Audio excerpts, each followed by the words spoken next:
The Knicks just beat the Portland Trailblazers by the score of 112-84, and I'm here to break it all down. What's up, guys? It's your boy Dariel from Knicks Digest, and let's get into today's video. Portland Trailblazers coming into tonight's game. Knicks fans, we know that Portland is kind of in the middle of like a rebuild or a retool, whatever you want to say. Chauncey Billups being the head coach, there's been like talks of him, not that he's gonna get fired, but there's talks on the internet, and you see how like they're questioning if Chauncey Billups is the right coach for the Portland Trailblazers. But the one thing you can say about them is they absolutely have talent. You got Anthony Simons, you got Shannon Sharp, you got the number two pick in the draft, Scoot Henderson. I think those are going to be the three foundational pieces moving forward for them. But as far as today and right now, man, I had no idea they were this bad of a team. I knew the kind of up and coming talent that they had, so I thought that the game was gonna be. I didn't think the Knicks were gonna lose, but I didn't think the Knicks were gonna blow them out this bad tonight. But I'm definitely looking forward to seeing those three players in particular. I'm definitely looking forward to see their careers in the future.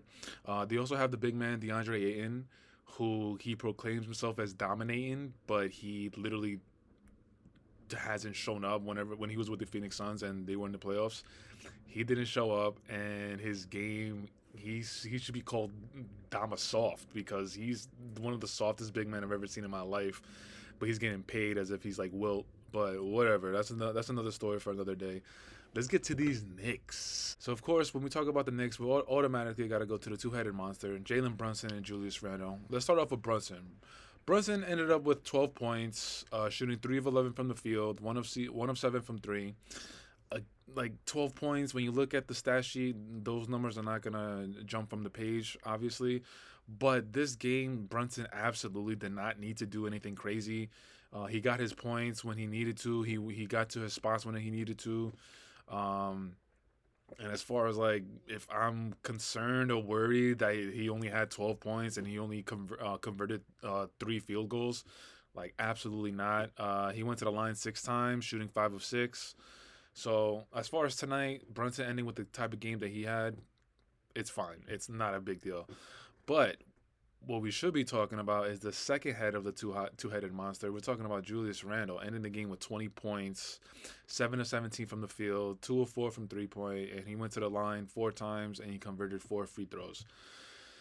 So, man, Randle's been on a heater, yo. It's just he's just been playing. It looks like he's just playing with more energy, more focused energy. I don't know. He's in a really, really good groove right now. And as Knicks fans, you know, as much as I criticize his game and him, he's on the New York Knicks. So of course I want to see him do well, and I want to see the team succeed. So right now, I literally have nothing to say about nothing negative to say about Julius Randle's game. He's attacking when he needs to attack. Whenever he's shooting his shot, I am still a little weary, and I'm still a little nervous whenever he's putting up a 3-pointer. But it does seem like I said, it seems like he's in a little bit of a groove. So lately, I'm not as nervous whenever I see him start getting ready to take that 3-pointer. Again, everything that I'm talking about right now, this is all regular season stuff. With the Knicks, what it's really gonna come down to is what they do in the playoffs. We are still way ahead of that, so let's just bring it back to tonight. And of course, we got to talk about the newest addition to the Knicks. One of the newest additions to the Knicks. We got to talk about OG, getting OG chance in the Garden. And it ended the game with 23 points, 9 of 12 from the field, 4 of 6 from 3. He only went to the line twice, and he converted 1 out of those 2 free throws. Before 6 from 3-point, and as Walt Clyde Frazier and Gus Johnson were saying a lot during the telecast, they were saying how OG's specialty is corner 3, and every announcer, Wally, Walt, Alan Hahn, Gus Johnson, I feel like one of the main things that I keep hearing them say is that OG is like, he's kind of like a specialist from the corner 3. He had, as far as a plus minus, he was plus 26. Randle was plus 31. Brunson was plus 29. Precious Achua, like, are you gonna put the ball in the bucket? Like, what's going on? Like, Every time I don't know if I've seen him put the ball in the bucket once. Like tonight, he only ended with 2 points, 1 of 9 from the field. Not great. Again, this game you could kind of just like great W. You know, they didn't fall into like a trap kind of game where they saw the Portland Trailblazers on the schedule and decided to take it easy. And next thing you know, they're in a dogfight. But at the same time, it's like, yo, can you get at least? Can I see a little bit more of your offensive game? Now there was a possession like, but it was like 30 seconds left in the game. I think like Precious Achua drove and he did like a nice little spin move. So that showed me a little bit of his ability, but I want to see him put the ball through the bucket. I want to see for his confidence, I want to see the ball go through the net so I can see his confidence grow a little bit. I don't think I might have seen his first Nick bucket, which was back when they played the Timberwolves. That might have been on the first or the second. But we got Malachi Flynn making his first appearance as a Knick, coming off that ankle injury. Scored 2 points, and those 2 points were from free throws. So we absolutely cannot take anything from this game. But we got to talk about Jalen Brunson's backup, I feel like he's been the talk as far as like the Knicks. He's definitely been the talk of the town, if you will. Miles McBride, the deuce is loose. Yeah, 16 points, finishing from the field, 6 of 13, 4 of 7 from three. Yeah, I mean, Chris and I, we keep harping about this, about like just that second point guard coming off the bench. Who's it gonna be? And now with the trade, the Knicks have definitely propelled Deuce to that position, and obviously they're giving him that contract extension.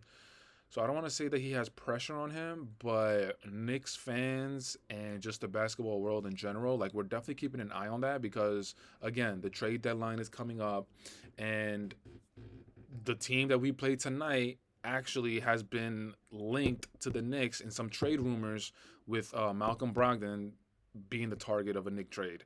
And I actually did a video a few days ago talking about that speculation and my thoughts about it.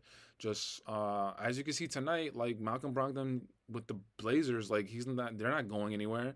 They're such a young team. They're rebuilding, retooling, whatever you want to call it. Right now, he's just there providing veteran leadership, showing them how to be professional basketball players, how to do this, how to do that. And I'm pretty sure at this stage of his career, I'm pretty sure that he wants to be on a team that has an opportunity to win or on a winning team. Maybe the Malcolm Brogdon trade to the Knicks is going to pick up steam as we get closer and closer to the trade deadline. But yeah, I was looking at Malcolm Brogdon tonight, and what I saw was just what I've always seen from him in his career. Just a veteran point guard who can get to the bucket, who has a nice physical build, ball handling, and he's just a solid player.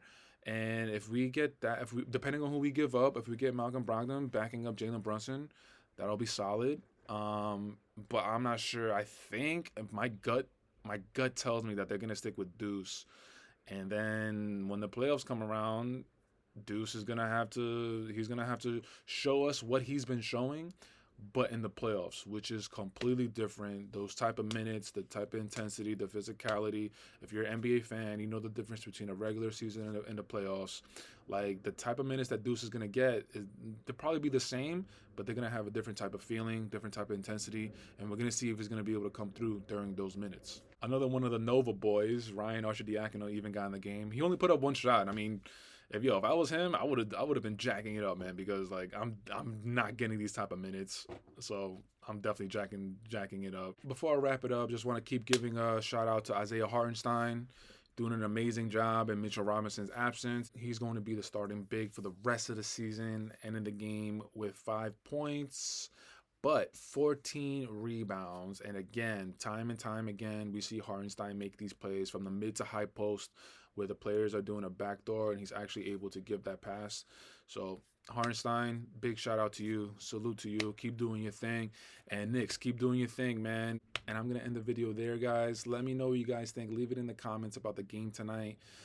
Were you expecting this type of blowout from the Knicks, or were you kind of expecting a little better of a game? But until next time, guys, we'll catch you on the next one. Peace.